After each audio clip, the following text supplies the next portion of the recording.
want to get your opinion on something. So, on one hand, right, bodybuilding is synonymous with health, fitness, lifestyle, healthy lifestyle. On the flip side, pro bodybuilding, competitive side is really an extreme sport. The fluctuation in weight, you know what I mean, constant modification, the soul, everything. You have to always go up and down. From the bulking stage to the competition, it can be looked as unhealthy. So, in your opinion, is bodybuilding, would you consider it to be an extreme sport? Yeah, I mean, it's certainly extreme in nature, and there's a lot of things that bodybuilders do right. They generally eat pretty good food, they do cardio, they drink plenty of water, they get enough sleep. Usually they're not smoking cigarettes or drinking alcohol. So there's a lot of good behavior. Of course, there's the flip side where, maybe you're using, anabolics, you're walking around at body weight that's much greater than what was intended for you, and it certainly taxes the system.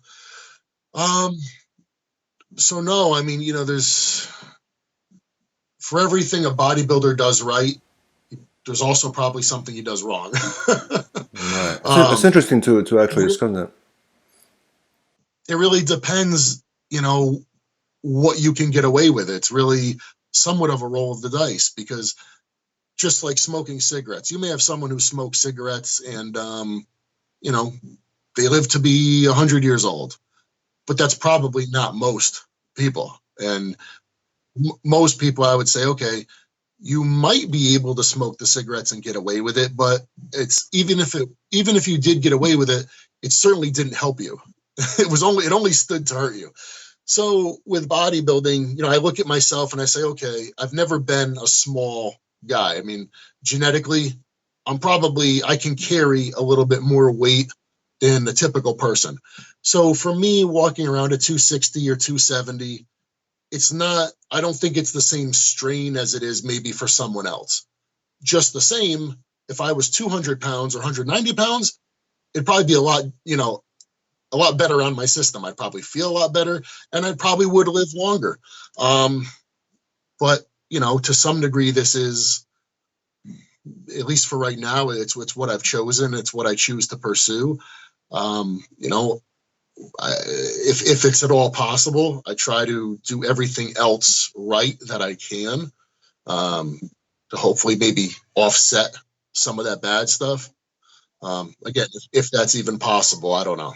Hmm. Was it difficult for you to kind of sit on the sidelines for the last 4 years almost, basically, because you were injured and not able to compete? Not really, because I'm able to just focus on my own, progress. And for me, bodybuilding, that's what it was always about anyways. It wasn't really about competing. So I was always so immersed in my own, um, I guess, journey, so to speak, that competing always came far second to that. So sitting on the sidelines, no, not really. Uh, I'd be lying though if I said I wish the injury never occurred and I could have just kept on going as I was. I would have been much happier.